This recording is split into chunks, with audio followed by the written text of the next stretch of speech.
대학병원 수술실. 3시간이 넘게 족부 절단 수술이 진행되고 있다. 당뇨였다. 혈당 수치 400이 넘는 고도 당뇨로 절단 말고는 선택의 여지가 없는 응급 상황. 대한민국 평범한 가장 유승만 씨에게 참으로 무서운 일이 일어난 것이다. 그가 그토록 대수롭지 않게 여겼던 그깟 당뇨 때문에.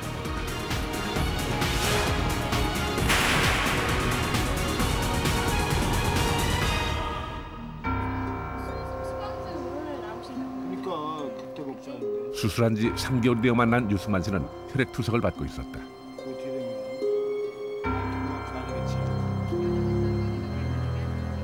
신장 역시 크게 망가져 이틀에 4시간씩 평생을 투석받아야 한다. 게다가 한쪽 눈도 실명되었고 나머지 눈마저 거의 안 보이는 상태. 이 다리를 안 자르면 내가 죽는 거야. 다리를 안 자르면 죽는다. 그래갖고 내 동생이나 우리 어머니나 다리 자르는데 동의 안 할 수가 없다고. 동의해서 도장 찍고 다리를 잘랐어. 여기 무릎팍 밑으로 한번 잘랐는데 다리 물었으니까 아무것도 못하더라고 사람이. 사람은 완전 병신되고 바보가 되고 그러는 거야 이제 되니까.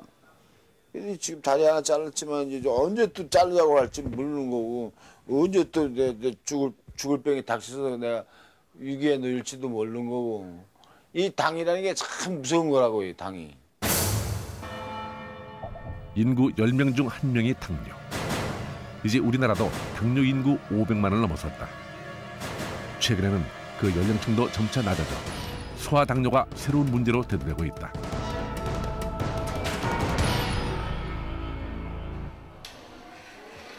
김철민 씨 역시 소아당뇨 환자다.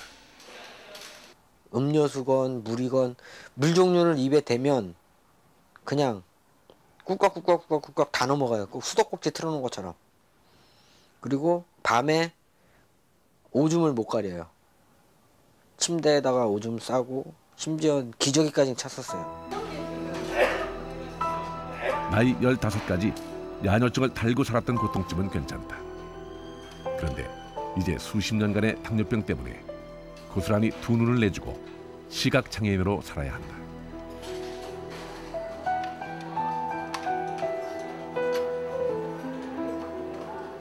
이제 나이 29. 당뇨병성 망막증으로 앞을 못 보게 된 그. 손끝의 촉각으로 눈을 대신하는 일이 아무리 연습을 해도 낯설다. 당뇨의 후유증 중 가장 혹독하다는 일을 치르고 있는 것이다. 처음에는 전신마취를 했는데 나중에는 전신마취를 안 하더라고요. 그러니까 수술하는 거 다 느껴지고 막 아프니까 심지어 수술하다가 저혈당이 와가지고 사탕 물고 수술을 할 정도였으니까요. 어려서 뭐 햄 종류 좋아하고 인스턴트 식품 좋아하고 살찌기 시작하면 그게 첫 단계로 의심을 해봐야 된다고 생각을 해요.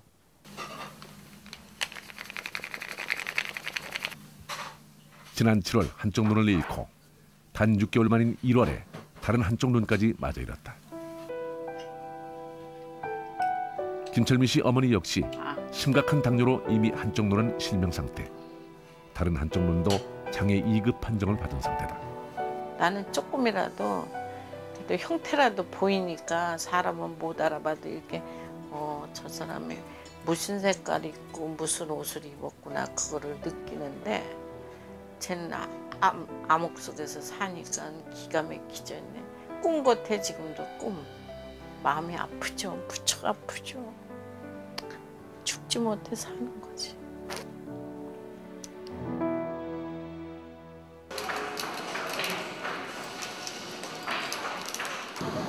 500에 가까운 혈당 수치로 쇼크 상태에 빠진 지 꼭 3일 만에 앞을 볼 수 없게 된 김승전 씨. 내가 진짜 얼마나 무서운 거 알아. 내가 지금 이게 눈이 이렇게 순식간에 멀쩡하던 눈이 이렇게 딱 내가 이걸 하면 이게 지금 산호를 박았거든요. 산호. 이게 움직인다 그랬는데 이게 염증이 생기니까 못하고 이게 이렇게 박아서 눈동자처럼 해서 이렇게 움직이게 돼 있었거든요. 그게 실이 지나버려가지고 이게 축소가 돼버려가지고 안 되고 지금. 당뇨병성 족부괴사로 유승만 씨처럼 절단 수술을 받은 환자가 무려 2만여 명. 김철민 씨나 김승열 씨처럼 당뇨병성 망막증으로 시각장애인이 된 인구가 무려 50여만 명. 당뇨는 그 질병 자체보다 합병증이 더욱 심각한 질병이다.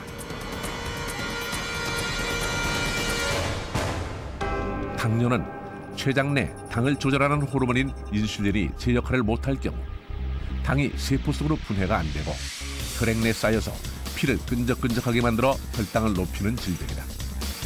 당연히 끈끈한 혈당은 미세한 혈관들을 막게 되고 이는 우리 신체 전반에 걸쳐 합병증을 낳게 되는 것이다. 당뇨로 인해 걸쭉해진 피가 쌓여 뇌혈관이 막히면 바로 뇌졸중을 일으킨다. 카메라 필름에 해당되는 눈의 망막에 영양을 공급하는 혈관을 막아 생기는 병이 바로 당뇨병성 망막증. 당뇨의 가장 흔한 합병증 중 하나로 당뇨 발병 10년 이내에 2%, 15년 이내 25%, 15년 이상이면 무려 64%가 실명될 수 있는 아주 무서운 합병증이다. 당뇨의 3대 합병증 중 하나가 신장증. 전체가 혈관 덩어리라고 해도 과언이 아닐 신장은 혈관을 막아버리는 당뇨병 앞에서 무너질 수밖에 없는 것이다. 단백뇨를 배출하는 것으로 시작되는 신장 질환은 평생을 혈액 투석으로 버틸 수밖에 없다. 10년 이상 된 당뇨의 합병증 중 하나가 족부 질환. 말초 혈관에 동맥경화로 피부에 가야 할 혈류가 감소되면서 작은 상처도 아물지 않아 썩고, 당뇨에 의한 신경장애, 감각신경 손상으로 상처 발생 빈도도 높을 뿐 아니라 발이 갈라지면서 상처와 궤양을 반복적으로 겪다가 발끝부터 썩어들어가 결국에는 다리를 잘라내게 만든다. 결국 당뇨는 평생을 약물에 의존해 혈당 조절해야 하는 불편함과 더불어 치명적 합병증까지 수반하는 무서운 질병인 것이다. 당뇨병의 문제는 잘 사는 선진국이 되면 될수록 더욱 늘어가는 선진국형 질병이라는 것이다. 너무 잘 먹어서 걸리는 병. 대표적 장수국이라는 일본 역시 의학 선진국이라는 간판이 무색할 정도로 당뇨 때문에 골치를 앓고 있다. 전통적 식습관이 깨지면서 시작된 당뇨 인구가 해마다 250만 명씩이나 늘어나 이제 600만 명에 육박하고 있다. 여기에 당뇨 전 단계인 내당명장애 인구 1600만까지 합한다면 인구 6명당 1명이 당뇨병 환자라는 뜻이다. 이제 당뇨병은 범국가적 문제로 인식되어 일본 후생성은 당뇨 환자로 신고된 개인의 의료비 지원은 물론이고 바이오 연구, 신약 개발 능력이 있는 전문 제약사의 연구비 지원도 아끼지 않고 있다. 기업 역시 1600만에 해당되는 거대 당뇨 시장을 석권하고자 연구에 한창이고, 이 중 최근에 가장 주목받고 있는 것이 바로 UTC사가 연구한 천연물질 바나바다. 지난 20여 년간 당뇨에 가장 효과적이라는 천연식물 바나바만을 연구하여 전 세계 바나바 보급률 92%를 자랑할 만큼 독보적이다. UTC사가 오늘날 인슐린 대체물질 바나바를 연구하게 된 계기는 아주 우연이었다. 창업자인 마스바 후토시는 전 세계에서 구한 수십여 종의 식물 가운데 바나바가 혈당 조절에 있어서 가장 뛰어나다는 사실을 알게 되었다. 이를 계기로 1998년 문경자해의대 건강의학센터에서 임상시험을 시작. 불과 4주 만에 혈당 수치가 급격히 저하된 결과를 학계에 발표. 매스컴과 학계에 놀라운 반향을 일으키며 식물성 인슐린으로 주목받게 된 것이다. 바나바는 가장 최적의 인슐린 대체 물질로 주목을 받으며 일본 학계와 많은 전문가들의 연구가 진행되었고, 그 대부분은 상용화를 위한 그 유효성과 안전성에 대한 연구였다. 동경자해의과대학 건강센터 이케다 교수 감수하에 실제 당뇨병 환자들을 대상으로 진행된 연구에서 단 4주 만에 혈당 수치가 189.9에서 133.1로 저하되어 유효성을 처음으로 입증하는 반면 안전성 연구 부분에서는 더욱 놀라운 기능을